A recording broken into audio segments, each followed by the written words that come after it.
tous plus infidèles les uns que les autres envers Dieu, ils livrèrent aux pratiques abominables des nations païennes. Vous voyez, ils vivent comme les païens. Ils imitent les païens. Ils ne s'arrêtent pas là. Ils profanèrent les temples que le Seigneur s'était consacré à Jérusalem. Ils ont profané les temples. Lisez Jérémie 7, lisez Jérémie 15. Vous verrez comment ces gens, mes frères, ils vivent mal. Ils viennent au temple. Rien ne change dans leur vie. Ils profanent les temples. Voilà un peu ce qui s'est passé.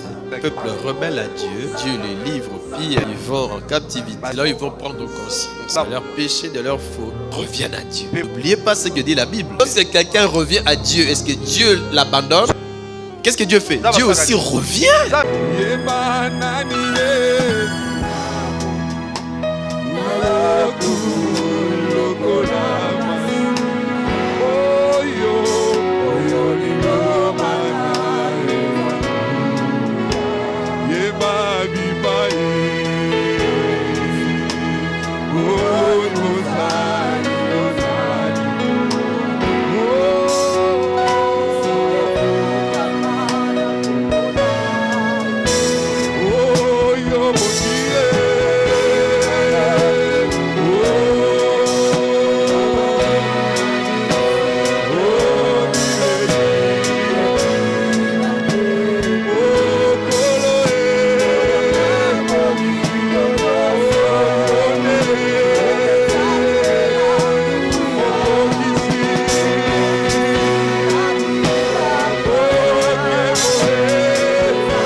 Est-ce qu'il y a la joie ce matin? Est-ce qu'il y a la joie?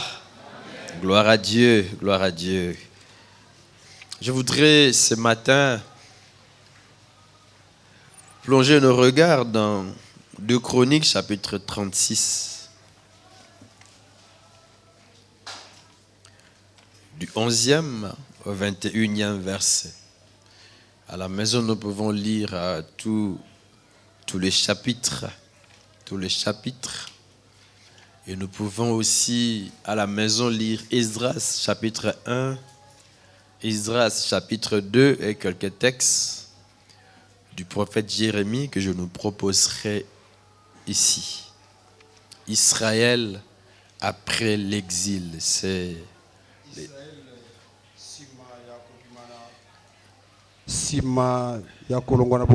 ce dont nous parlerons ce matin. Lisons notre texte de Chronique 36, 11 à 21. Sédécias avait 21 ans lorsqu'il devint roi et il régna 11 ans à Jérusalem. Il fit ce qui est mal aux yeux de l'Éternel son Dieu. Il ne s'humilia pas devant le prophète Jérémie qui lui parlait de la part de l'Éternel.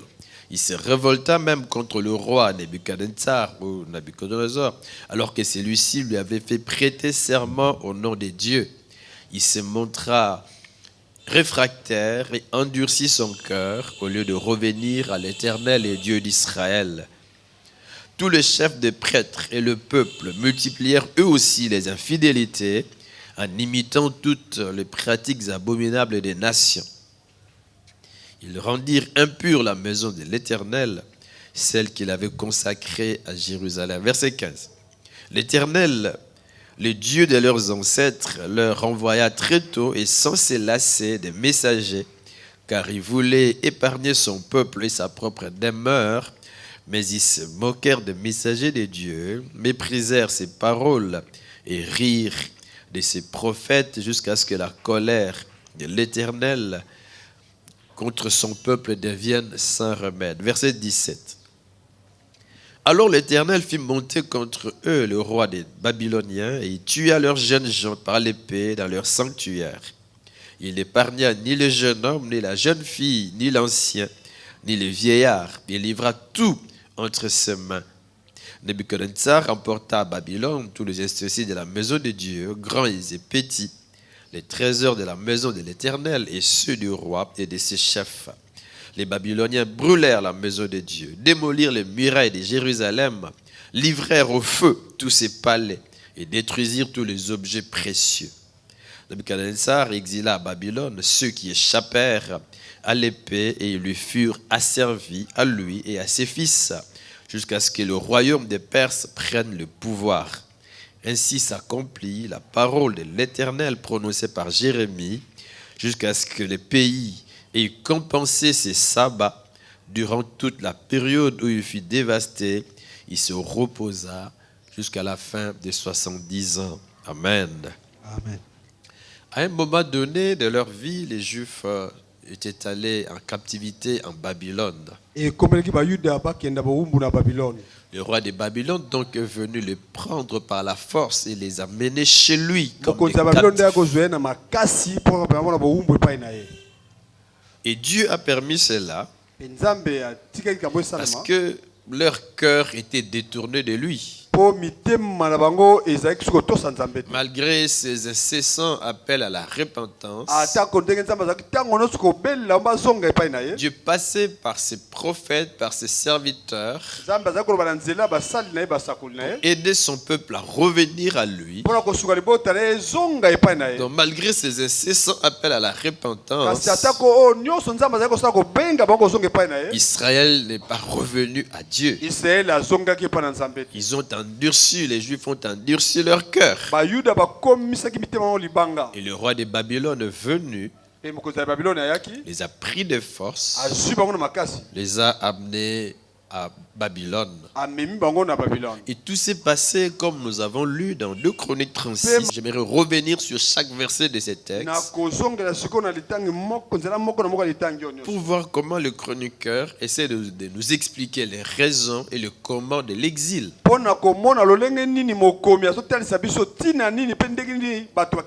Et après, nous examinerons d'autres textes qui nous parlent de la vie d'Israël après la période d'exil. Bref, comment s'est passé l'exil? Qu'est-ce qui a fait qu'ils aillent en exil? Comment sont-ils sortis de Babylone? Comment l'exil a-t-il pris fin? Et la vie du peuple après l'exil. En tout cas, nous allons nous attarder sur ces derniers éléments. Revenons donc dans le texte que je vous ai proposé. Au verset 11, il est dit: Sédécias avait 21 ans lorsqu'il devint roi. C'est vraiment un jeune qui succède à son père. Il y a eu donc quelques circonstances qui lui ont permis d'être là. Et il a régné pendant 11 ans à Jérusalem. Je nous rappelle que nous sommes à Jérusalem. C'est-à-dire que nous sommes dans le royaume du Nord. Parce qu'à un moment donné, Israël était divisé en deux après la mort de Salomon. Vous êtes avec moi? Il y avait donc le royaume s'est divisé en deux. Le royaume du Nord qui était au nord. Et le royaume du Sud donc, qui était au sud. Le royaume du Nord comprenait 10 tribus. Tandis que le royaume du Sud, 2, Benjamin et Juda. Et plus d'un siècle déjà passé, le royaume du Nord était déjà allé en captivité.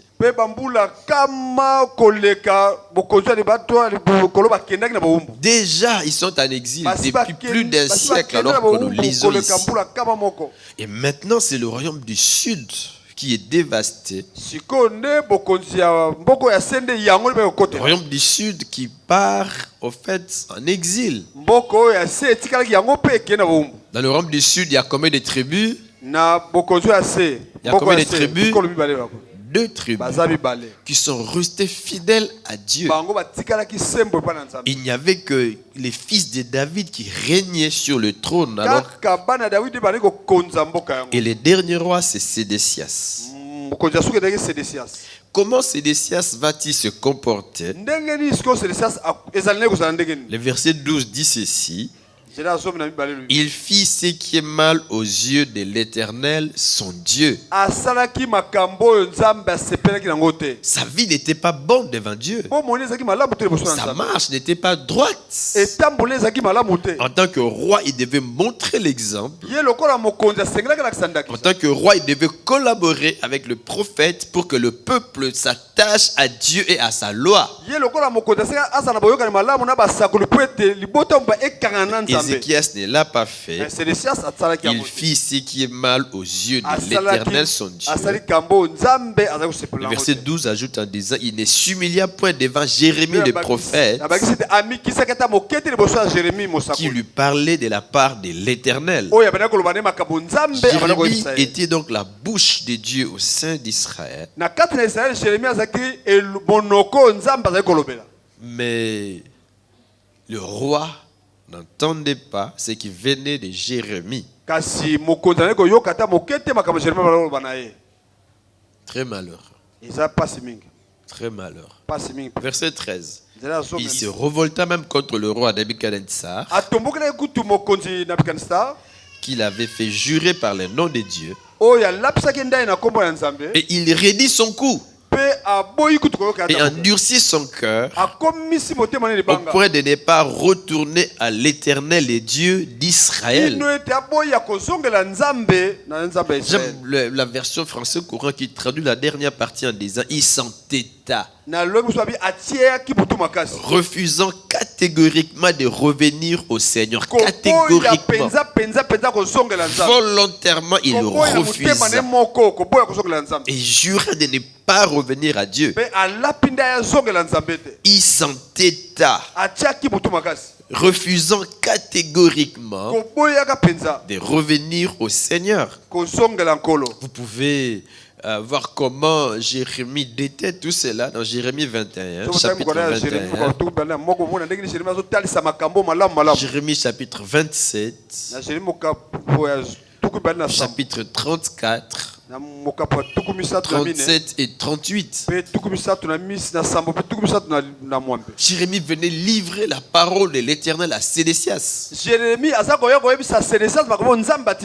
Dieu prévenait et le roi et le peuple. Dieu leur dit, mais revenez à moi. Je vous épargnerai de l'exil. Je vous préserverai la vie.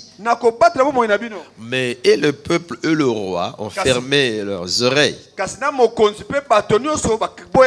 Il n'y avait pas que le roi, donc il y avait aussi le peuple, comme je viens de le dire. Et même les sacrificateurs, les hommes de Dieu qui présentaient Dieu qui présentaient le peuple devant Dieu.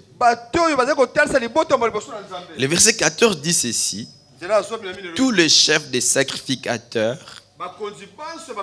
et le peuple multiplièrent aussi les transgressions. Il n'y a pas de différence. Le roi est loin de Dieu. Les sacrificateurs, les hommes de Dieu, loin de Dieu. Et même le peuple. Personne ne veut revenir à Dieu. Personne ne veut se plier à l'ordre de l'Éternel. Tous les chefs multiplièrent aussi les transgressions selon toutes les abominations des nations. Ils ne vivaient plus selon la loi qu'ils ont reçue de Dieu, non. Ils ne vivaient plus en respectant leur identité de peuple de Dieu, un peuple mis à part, appelé à être différent des autres nations. Au contraire, ils ont imité les autres nations. Ils ont imité leurs abominations. Est-ce que vous me suivez? Est-ce que vous me suivez? Ils abandonnent Dieu et la loi de Dieu. Ils imitent les abominations des nations. C'est-à-dire qu'ils servent les dieux des nations. Ils deviennent idolâtres comme les autres nations. Ils vivent dans l'impiété comme les autres. Ils ne veulent pas rester dans la loi, vivre selon la loi, mais ils imitent les autres. Mes frères, c'est malheureux quand ceux qui sont censés s'attacher à Dieu, être la lumière du monde, commencent à vivre comme le monde. C'est malheureux quand ceux qui viennent à l'église, au lieu de vivre comme le Dieu de l'église et la parole qui est prêchée à l'église, ils vivent comme ceux qui sont en dehors de l'église.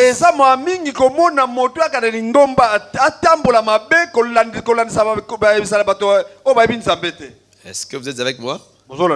Le croyant ou le chrétien n'est pas appelé à imiter le monde, mais à s'attacher à la loi de Dieu et à être la lumière du monde. La version française courant dit de même les chefs des prêtres et du peuple, tous plus infidèles les uns que les autres envers Dieu. Du jour le jour, nous devons devenir fidèles à Dieu. Nous devons du jour le jour grandir, paraître plus beau, plus belle devant Dieu, briller par notre qualité de vie devant Dieu et les hommes. Mais parfois ce n'est pas le cas. Au lieu d'aller de l'avant, nous reculons. Au lieu de grandir, de devenir des serviteurs, des hommes de plus en plus saints, au lieu de nous sanctifier davantage et du jour le jour, parfois c'est le contraire qui se fait. On devient de plus en plus laid sur le plan spirituel. On recule. Plusieurs années après notre conversion, nous vivons comme des bébés spirituels. Parfois ça arrive, mes frères. Est-ce que vous êtes avec moi? Vous êtes avec moi? Ça fait pleurer vous rencontrer avec un frère, une sœur, avec qui vous avez commencé à prier ou à servir Dieu dans le passé. Vous vous rencontrez aujourd'hui et il n'est nulle part. Il n'a pas une église d'attache. Il Il est resté bébé. Ça fait pleurer. Vous avez parfois travaillé ensemble, servi Dieu ensemble, évangélisé, gagné des âmes ensemble. Mais après des années, il n'est nulle part. C'est anormal. On doit devenir de plus en plus fidèle à Dieu, de plus en plus fidèle à l'église, de plus en plus saint. Vous êtes avec moi? Et ce n'est pas un bon exemple qu'on voit ici. Tous plus infidèles les uns que les autres envers Dieu, se livrèrent aux pratiques abominables des nations païennes. Vous voyez, ils vivent comme les païens. Ils imitent les païens. Et ils ne s'arrêtent pas là. On dit, ils profanèrent les temples que le Seigneur s'était consacré à Jérusalem. Ils ont profané les temples. Lisez Jérémie 7, lisez Jérémie 15. Vous verrez comment ces gens, mes frères, ils vivent mal, mais ils viennent au temple. Rien ne change dans leur vie. Ils profanent les temples. Ils ne sanctifient pas les temples. Est-ce que vous comprenez? Ces gens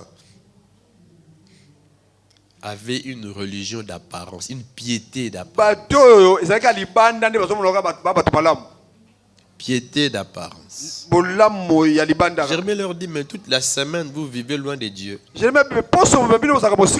Vous vivez dans toutes les abominations. Puis vous venez vous prosterner dans ces temples.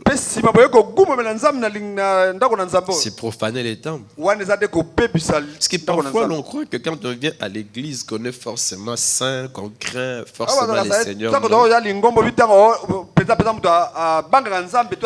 On profane l'église quand on est un faux chrétien. L'église, c'est un lieu consacré à Dieu, c'est saint, mes frères.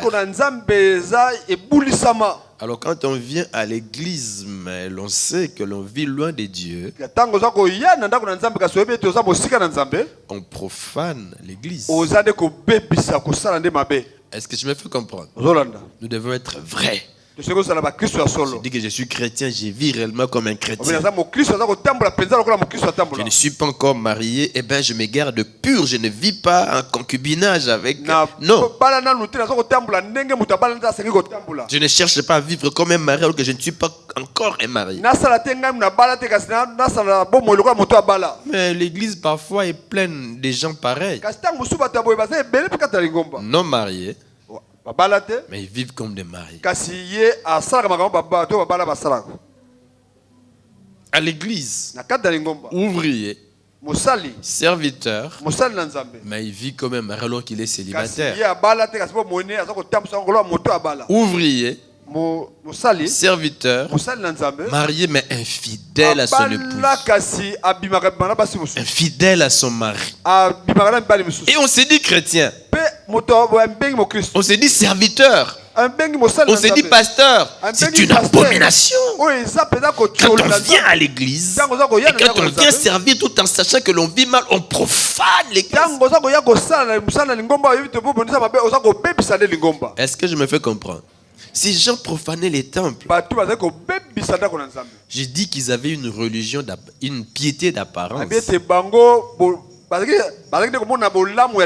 Je le répète souvent ici, c'est que Jérémie disait aux gens de son époque.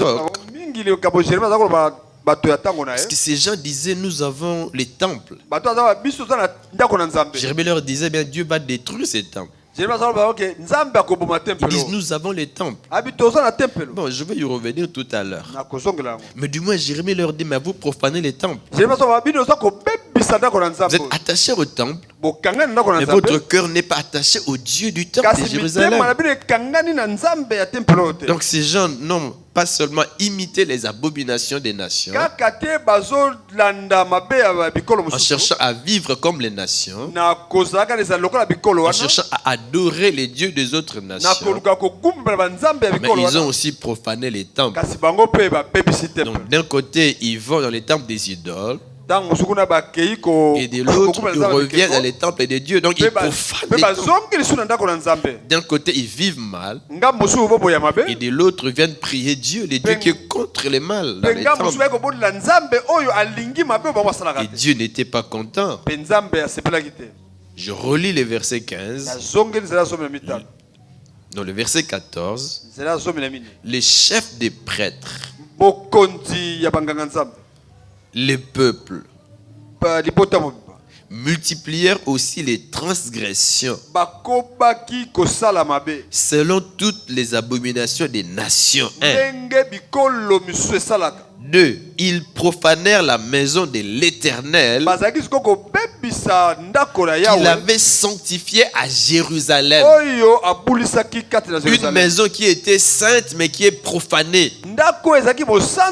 Et j'ajoute une vérité en disant que tu es appelé à être saint. Quand tu as reçu Jésus, Dieu t'a sanctifié. Et tu es appelé du jour le jour à vivre dans la sanctification, à ne pas te profaner toi-même parce que tu es un peuple saint. Est-ce qu'on est ensemble? Verset 15. Est-ce que Dieu n'avait pas averti son peuple? Est-ce que Dieu ne parlait pas contre toutes ces choses? Dieu parlait. Et le verset 15 met cela en lumière. L'Éternel est Dieu de leur père, donna de bonne heure à ses envoyés la mission de les avertir. Ah oui. Dieu n'a pas fermé la bouche alors que le peuple imitait les abominations des nations. Alors que le peuple profanait les temples, Dieu parlait. Dieu n'est pas comme ses pères qui voient son enfant vivre loin, vivre mal et il ne dit mot. Ah non. Est-ce que vous êtes avec moi? Dieu avertissait. On n'a pas vu Dieu descendre pour avertir son peuple. Dieu avait des envoyés, des serviteurs, des messagers. Dieu est passé par ces messagers. L'un de ces messagers, c'est Jérémie. Dieu est passé par ces messagers. La Bible dit pour avertir. Et aujourd'hui, Dieu se sert aussi des hommes pour avertir. Et moi, j'aimerais être cet homme dont Dieu se sert pour nous avertir que nous sommes appelés à bien marcher devant Dieu. Amen. Amen. À fuir les abominations qui sont dans le monde.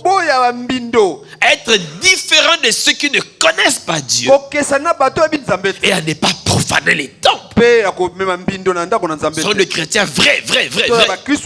Est-ce qu'on est ensemble? Est-ce que Dieu avertissait? Oui, mais est-ce que le peuple écoutait? Le verset 15 dit, je relis donc, l'Éternel est Dieu de leur père, donna de bonne heure à ses envoyés la mission de les avertir. François Courant dit, les dieux de leurs ancêtres pleins d'amour envers son peuple et son sanctuaire. Dieu aimait et son peuple et sa maison.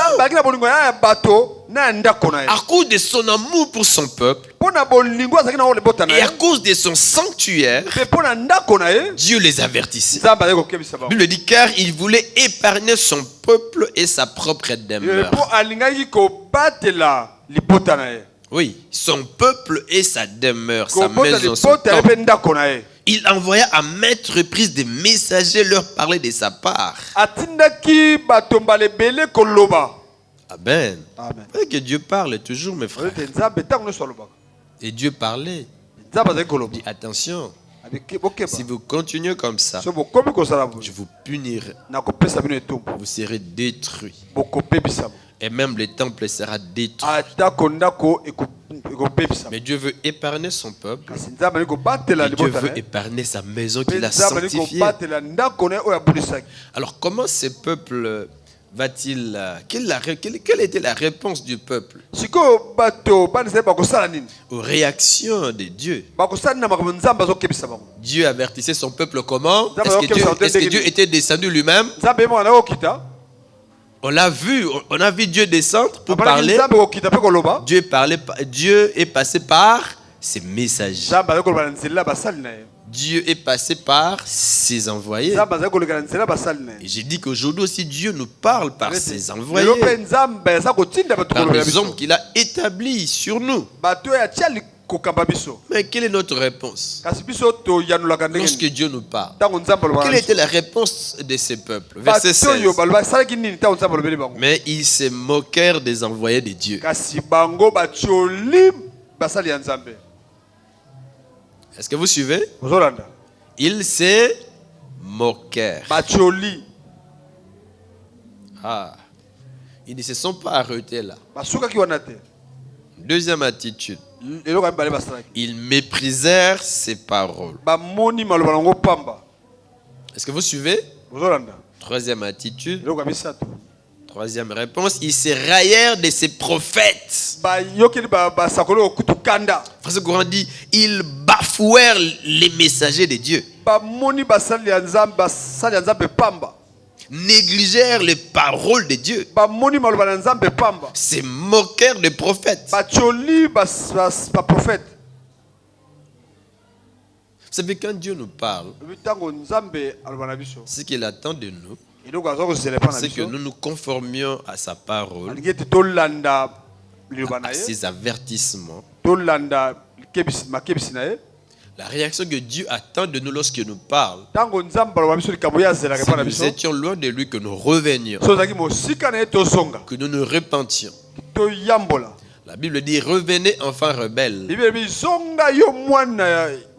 Je vous accueillerai. Je vous accueillerai. Ce que je désire, est-ce que les méchants meurent? Il dit non. Non, c'est qu'ils se convertissent et qu'ils vivent. Alléluia. J'aime aussi ce texte d'Isaïe 18 qui dit venez et plaidons. Ah, venez et plaidons. Si vos péchés sont rouges comme de la cramoisie, ils deviendront blancs comme de la neige. Bouya. Tout solo là. C'est ça Dieu. Il ne rejette personne. Réagissons positivement à la parole de Dieu. Est-ce que je me fais comprendre? Amen. Réagissons positivement. Ajustons nos vies à la parole de Dieu. Ça, c'est la bonne attitude que nous devons avoir lorsque Dieu nous parle par une prédication, par une méditation de la parole, par la méditation de la parole de Dieu, ou par quelqu'un canal qu'il peut utiliser pour nous atteindre. La meilleure attitude, c'est d'accepter cette parole, c'est d'obéir à cette parole, c'est d'appliquer cette parole. Je me fais comprendre. Mais la mauvaise attitude, c'est ce que nous voyons ici. C'est de se moquer des envoyés de Dieu. C'est de mépriser la parole de Dieu. C'est de pouvoir bafouer les messagers de Dieu. Est-ce qu'on est ensemble? Est-ce qu'on est ensemble? Lorsque Dieu nous parle, réagissons comment? Positivement. Est-ce qu'on est ensemble? Lorsqu'il est fait, c'est pour notre bien. C'est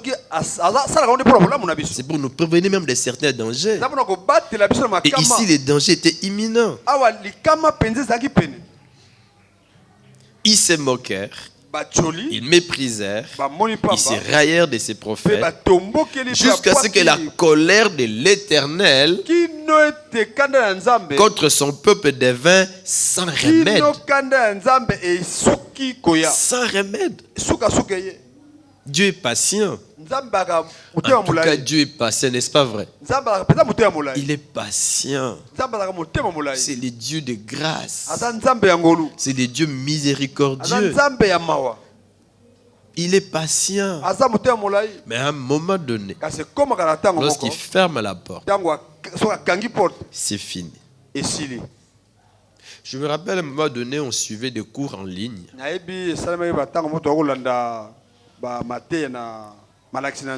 fait, on vous donne juste un temps bien précis. On vous ouvre une fenêtre.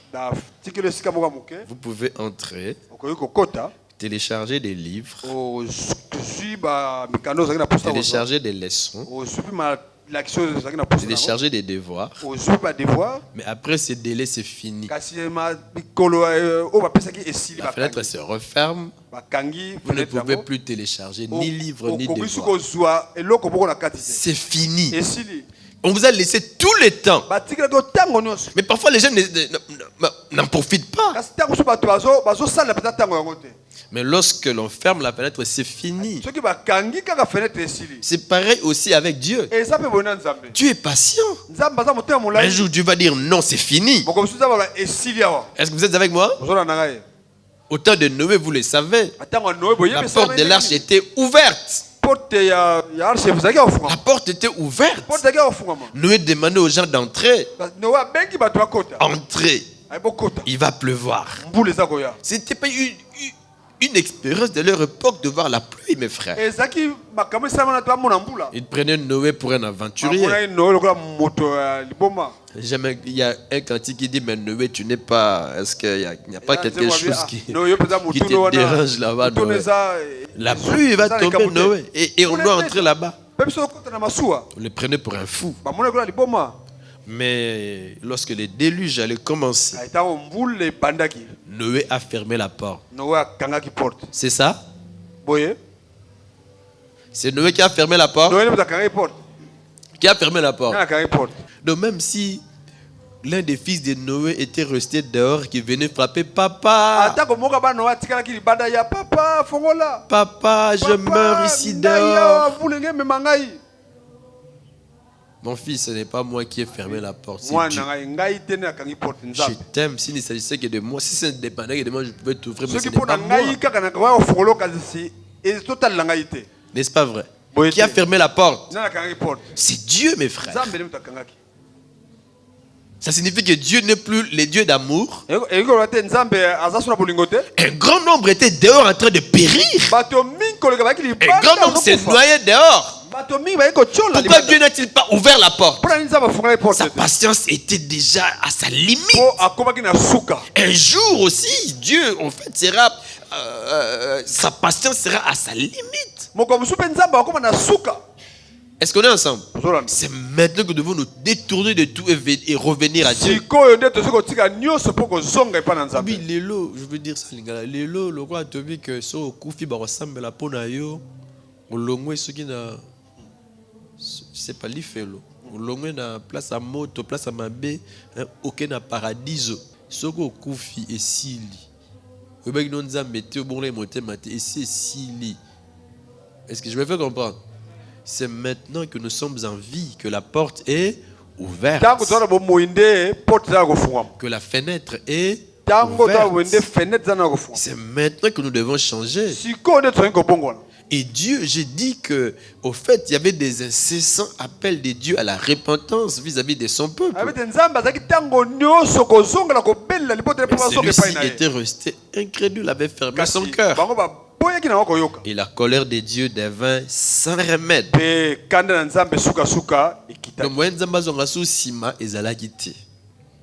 Est-ce que je me fais comprendre? Et qu'est-ce qui s'est passé après? Le verset 17 le dit.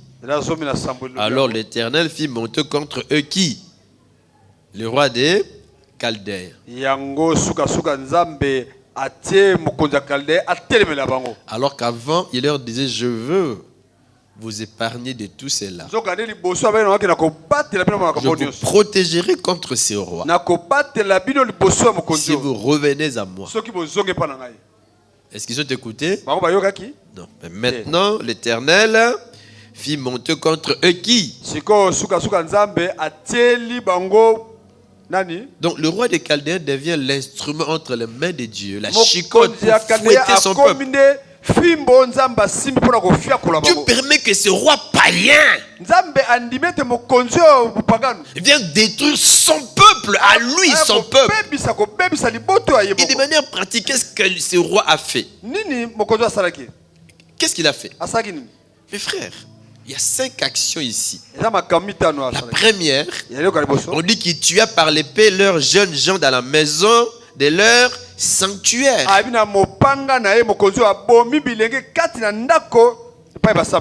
Ah, est-ce que vous voyez cela? 2.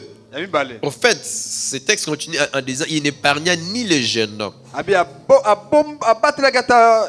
ni la jeune fille, ni les vieillards, ni l'homme aux cheveux blancs. Il livra tout entre ses mains. Donc le peuple était tué. Est-ce que vous êtes avec moi? On a épargné les enfants, on a épargné les jeunes, on a épargné les vieillards. Personne n'était épargné. Deuxième action, verset 18. Nebuchadnezzar emporta à Babylone tous les ustensiles de la maison de Dieu, grands et petits, les trésors de la maison de l'Éternel et les trésors du roi et de ses chefs. Il tue le peuple. Il ne s'arrête pas là. Il entre maintenant dans les temples. Est-ce que vous comprenez? Il entre dans les temples. En principe, quand un roi, n'est-ce pas, arrive à vaincre un peuple, il va détruire ou emporter les dieux de ce peuple. Donc, en fait, la statue de ces dieux que ce peuple adore. Le roi entre dans les temples de Jérusalem. Est-ce que dans les temples, il y avait des statues qui représentaient Dieu? Non. Les autres peuples avaient leur Dieu. Mais le peuple d'Israël, est-ce qu'il avait un Dieu en statue? Non, il n'y a rien dans les temples. Et le roi regarde, il voit tous les trésors dans les temples. Il prend tout, mes frères. Il prend tout. Les ustensiles de la maison de Dieu. Il y avait beaucoup d'histoires dont on se servait pour des sacrifices. Des objets en or dans les temples. Des objets de très grande valeur, mes frères. Il emporte tout. Mais il ne s'arrête pas à emporter ces objets de valeur qui sont dans les temples. Il va aussi chez le roi. Il commence par ce qui était dans son corps. Il prend tout. Des bagues en or, des diadèmes en or, tout. Il entre dans sa maison. Il prend tout. Est-ce que vous me suivez? Il prend tout. Est-ce qu'il s'arrête là? Il se tourne vers ses ministres, tous les chefs. Il emporte toutes leurs richesses. Or le roi et les chefs étaient les premiers à se lever contre Jérémie, contre les hommes que Dieu envoyait. Mais maintenant, la parole prononcée par Jérémie s'accomplit. Ils partent. Ils sont pillés. Et plusieurs meurent. Ils perdent leur vie. Est-ce que vous me suivez? Est-ce que Dieu les a abandonnés? Non, ce sont eux qui ont abandonné Dieu et les conséquences les suivent. Les conséquences les suivent maintenant. Est-ce que je me fais comprendre? Il ne s'arrête pas là. Troisième action, verset 19. Est-ce que je me fais comprendre? 1, il tue. 2, il pille. Après avoir pillé, qu'est-ce qu'il fait? Verset 3. Ils brûlèrent la maison de Dieu. Qu'est-ce qu'ils ont brûlé? La maison du roi ici, en premier, qu'est-ce qu'ils ont d'abord brûlé? Qu'est-ce qu'ils ont brûlé? La maison, le temple. Ah, c'est quel temple? Le temple construit par Salomon. C'est grand temple. C'est temple de valeur. Construit par des milliers de personnes. Contenant des objets de très grande valeur. Est-ce que c'est la maison d'un homme? C'est la maison de qui? La maison de qui? De Dieu. Est-ce que je me fais comprendre? La maison de Dieu.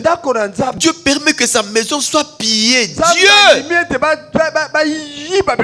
Parce qu'il veut leur donner une leçon. Eux-mêmes étaient les premiers à profaner cette maison. Maintenant, qu'est-ce qui empêche que les autres viennent la profaner? Dieu n'était plus là. Dieu n'était plus là. On a toujours enseigné ici, mes frères. Regardez ce qui s'est passé. Les ennemis viennent. Ils emportent une partie du peuple. Le prophète Ézéchiel part avec eux. Vous me suivez? Est-ce que vous me suivez? Jérémie est là. Il leur dit, vous profanez les temples, attention. Dieu viendra frapper ces pays. Est-ce que je me fais comprendre? J'essaie de nous aider à comprendre comment s'est passé l'exil. Pour qu'après nous parlions de ce qui s'est passé après l'exil. Nous allons nous attarder là. Jérémie leur dit, mais Dieu va tout détruire. Revenez à Dieu. Ils disent jamais, Jérémie, menteur. Nous avons les temples. Le temple est là. Dieu est dans son temple. Est-ce que vous me suivez? Est-ce qu'on est ensemble? Dieu est là. Menteur. Nous sommes le peuple de Dieu. Et nous avons les temples. Mais c'est vrai, nous sommes le peuple. Est-ce que nous sommes avec Dieu là? Nous avons le temple. Est-ce que nous respectons les dieux du temple? Est-ce que vous comprenez? Est-ce qu'on est ensemble? Et Jérémie leur dit, mais vous faites de la maison de Dieu une caverne de voleurs. Vous vivez mal et puis vous venez vous cacher à la maison en disant, nous avons les temples. Ils étaient fiers de leur Dieu et fiers du temple. Mais ils n'étaient pas attachés à leur Dieu. Et qu'est-ce qui se passe? La présence de Dieu quittait déjà les temples. Mais eux ne le voyaient pas. Est-ce que vous comprenez? Eux ne le voyaient pas. Mais Ézéchiel voyait comment la gloire quittait les temples. Donc, quand on est venu détruire les temples, au fait, Dieu n'y était plus. Sa présence était déjà partie. Les péchés éloignent Dieu. La vie, l'impureté éloigne Dieu. L'impiété éloigne Dieu. Et Dieu était déjà éloigné de son peuple. Les temples n'avaient plus, en guillemets, sa valeur. Voilà pourquoi le temple a été détruit. Est-ce que vous comprenez? Est-ce que je me fais comprendre? Dieu veut seulement leur faire comprendre qu'il est saint. Qui n'habite pas au milieu, n'est-ce pas, de l'impureté. Et Dieu n'est pas toujours lié au temple, à un certain lieu précis. Comme c'est Jérusalem, comme c'est le temple, Dieu est là pendant que vous marchez loin de Dieu. Dieu était déjà parti. Le temple est là, mais est-ce que Dieu était là? Est-ce que Dieu était là? Non, nous allons à l'église, c'est l'église. Oui, c'est l'église, mais est-ce que Dieu est là? Est-ce que cette église marche avec Dieu? Est-ce que cette église craint Dieu? Moi je suis chrétien, mais est-ce que Dieu est avec toi? Est-ce que tu marches vraiment avec Dieu? Est-ce qu'on est ensemble? Si nous voulons que Dieu soit avec nous, nous devons lui permettre, en marchant dans la sainteté. Parce que Dieu dit, je suis saint, et vous serez saints comme votre Dieu est saint. Est-ce qu'on est ensemble? Donc une troisième action, le roi va brûler la maison de Dieu. Mais c'est là où ceux qui étaient vivants étaient désaxé, mais comment la maison, Il ne s'arrête pas à la maison. 4, toujours au verset 19. Ils démolirent quoi? Les murailles de Jérusalem. Ah, vous voyez mes frères. Est-ce que vous êtes avec moi? Leur vie religieuse détruite, alors qu'ils plaçaient leur confiance en leur Dieu et au temple, ils se sentent perdus sur le plan spirituel, perdus. Ils ne s'arrêtent pas là, la sécurité aussi, n'est-ce pas? Ils n'ont plus de sécurité puisqu'on a détruit la muraille. Les murailles détruites, dont l'ennemi peut entrer librement. Les grandes villes étaient entourées par des grandes murailles, disons par des murailles, pour protéger la ville. Et maintenant les murailles sont comment? Sont comment? Détruites, démolies. Est-ce que le roi s'arrête là? Non, une cinquième action. Ils livrèrent au feu tous ses palais et détruisirent tous les objets précieux. Donc, on tue le peuple, on pille les richesses et de la maison et du peuple, on brûle la maison de Dieu, on démolit les murailles seulement de sécurité de la ville, et on brûle toute la ville, les grandes maisons, les petites, les belles maisons, les objets précieux, tout est détruit. Mais si on détruit tout, qu'est-ce qui reste? Qu'est-ce qui reste? C'est la poussière. Jérusalem, la ville sainte est détruite. Impossible. La maison de Dieu, la sainte maison de Dieu est détruite. Impossible. Mais pourquoi est-ce que ces choses sont arrivées? Parce que le peuple a abandonné Dieu. Est-ce qu'on est ensemble? Est-ce qu'on est ensemble? C'est grave ce qui arrive. Et le roi ne s'arrête pas là. Une dernière action. Verset 20. Nebuchadnezzar, dans certaines versions c'est Nabucodonosor, amena captif à Babylone ceux qui échappèrent à l'épée. Donc il a tué beaucoup de gens. Mais quelques personnes qui étaient restées, il les amène captifs à Babylone. Ils vont en exil. Et ils le furent assujettis à lui et à ses fils jusqu'à la domination du royaume des Perses. Verset 21. Afin que s'accomplisse la parole de l'Éternel prononcée par la bouche de Jérémie. Vous voyez? Jérémie avait déjà parlé. Et le but de Dieu, mes frères, n'était pas de punir son peuple, non. De détruire son peuple, non. Dieu ne voulait pas détruire son peuple. Lorsqu'il permet l'exil, Dieu veut purifier leur foi. Et Dieu veut renouveler leur cœur. Est-ce qu'on est ensemble? Ceux qui partent en exil, est-ce qu'ils ont encore le temple pour prier? Non. Ils n'ont plus de temple.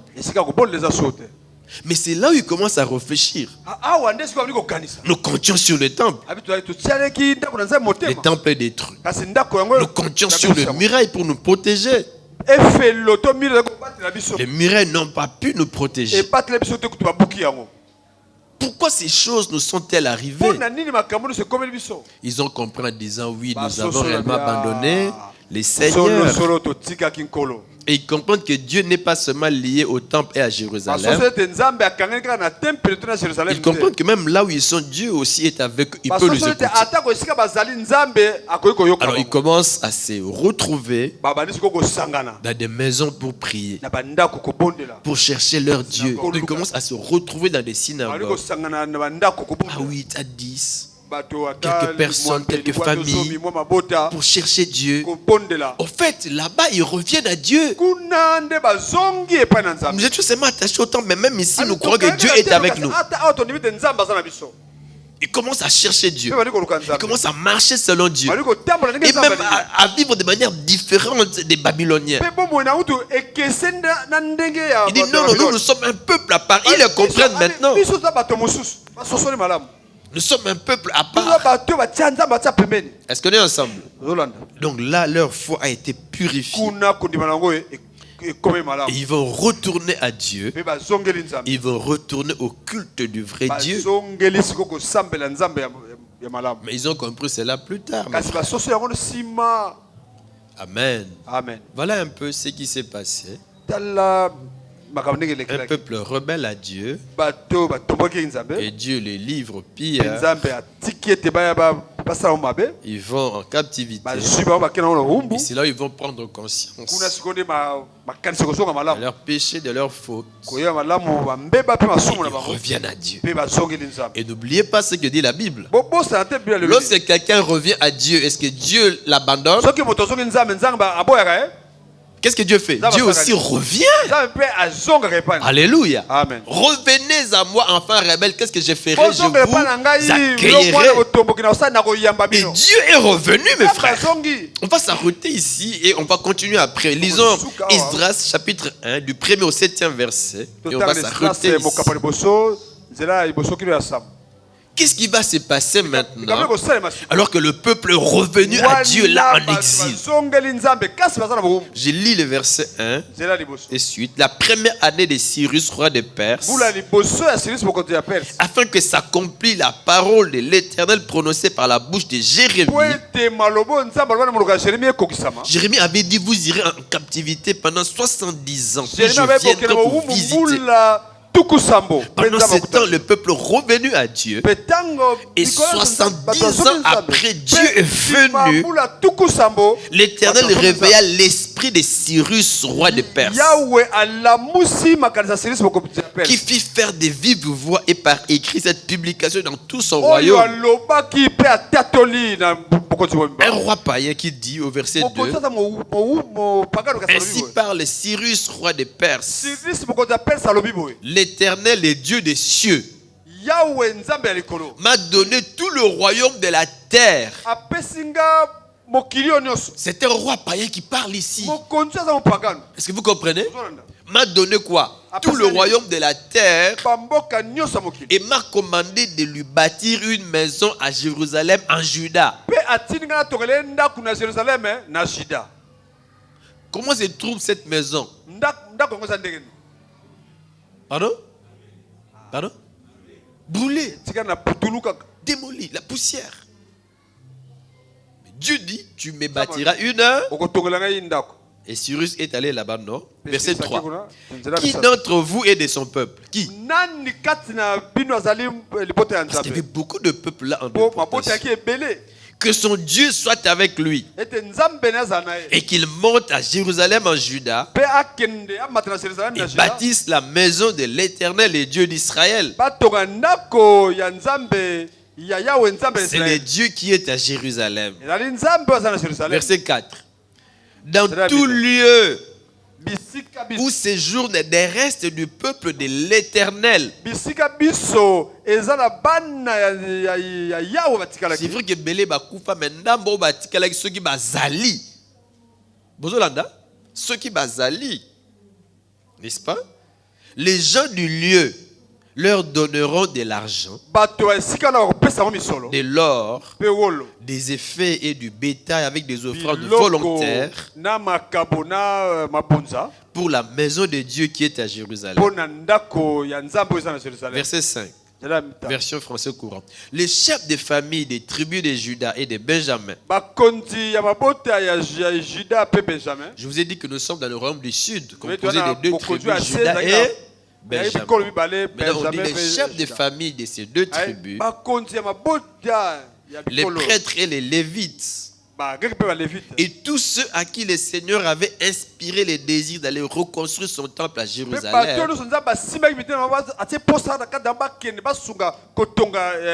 se préparèrent à partir. Et on peut continuer la lecture même à la maison. Amen.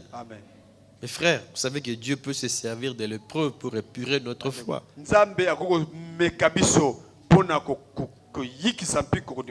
Et l'épreuve peut persister tant que persistera aussi notre impiété.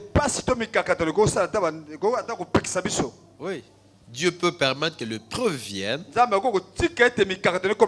le but d'épurer notre foi. Et j'ai dit, tant que l'épreuve peut persister, tant que persistera aussi notre impiété. Si nous revenons à Dieu, Dieu peut revenir à nous. Alléluia. Amen. Comme un rêve, il rentre chez eux.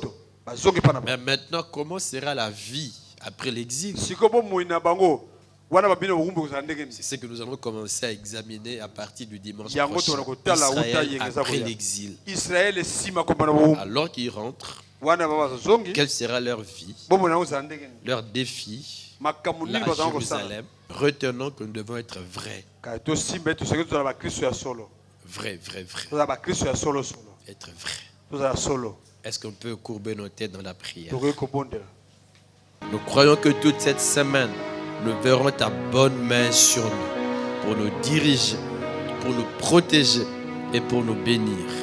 Que la grâce de Dieu soit sur ta vie.